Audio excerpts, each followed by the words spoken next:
आज हम पढ़ेंगे धरती का स्वर्ग पाठ का सारांश। इसमें लेखक विष्णु प्रभाकर ने कश्मीर की सुंदरता का वर्णन किया है। एक दिन भूस्वर्ग से लौटने पर लेखक को सहसा एक पुरानी घटना याद आ गई। उन्हें एक पर्यटक से कई वर्ष पूर्व भेंट हुई थी, जो 44 वर्ष से लगातार पूरे विश्व का भ्रमण कर रहे थे। शरीर कमज़ोर था तथा आँखों की ज्योति क्षीण होती जा रही थी, परंतु उनका उत्साह कम नहीं हुआ, बल्कि उन्हें पूरा विश्वास था कि घूमते रहने पर उनकी आँखें ठीक हो जाएंगी। लेखक सोच रहे हैं कि वो महाशय ने सत्य ही कहा, घूमने से आँखों की ज्योति लौट आती है। कश्मीर की सुंदरता का वर्णन करते हुए राजतरंगिणी के कवि ने लिखा है कि तीनों लोगों में रत्नों को पैदा करने वाली धरती सुंदर है।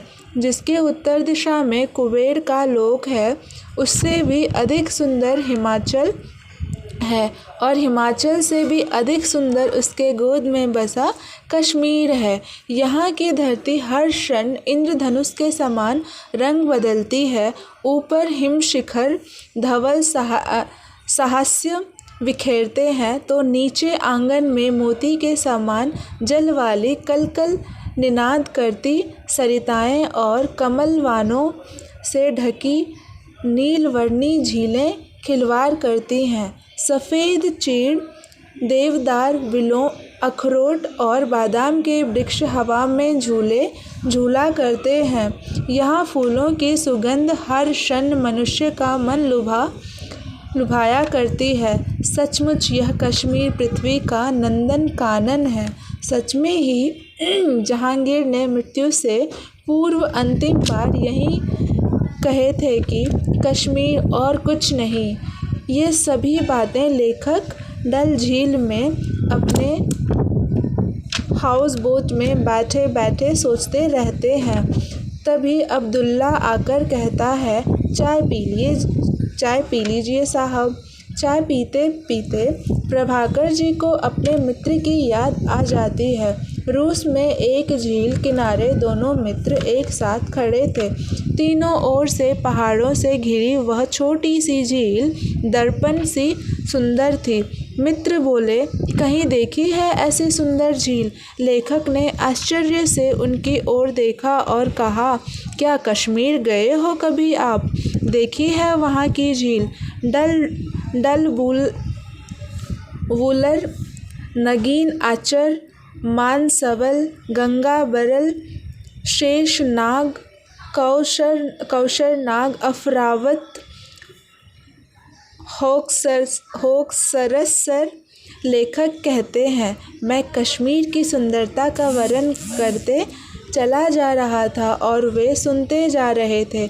उन्होंने धीरे से मेरा हाथ पकड़ा और कहा, मुझे कश्मीर जाने का अवसर नहीं मिला। मैंने उत्तर दिया, तब तुम निश्चय ही अभाग्य हो। एक बार अवश्य ही कश्मीर जाओ, कम से कम झीलों को देखने के बहाने ही सही। ये सारी बातें सोचते सोचते लेखक को हंसी आ गई। चाय खत्म हो गई।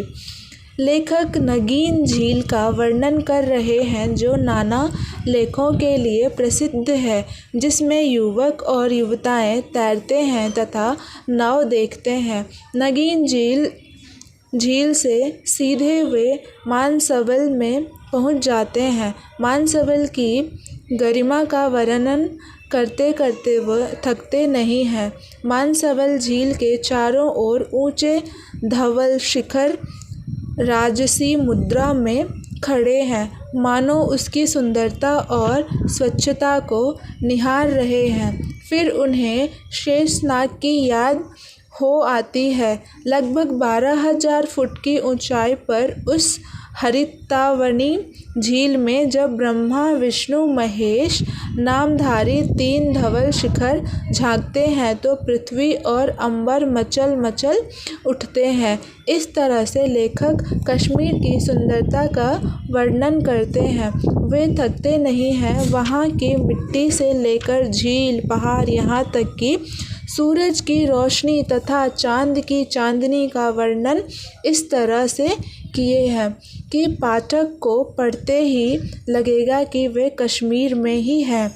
इस तरह से विष्णु प्रभाकर ने कश्मीर के प्रति अपने प्रेम को जागृत किए हैं तथा उसे धरती का स्वर्ग कहकर इस सम्मानजनक नाम दिया है। सच में धरती का स्वर्ग है तो कश्मीर है।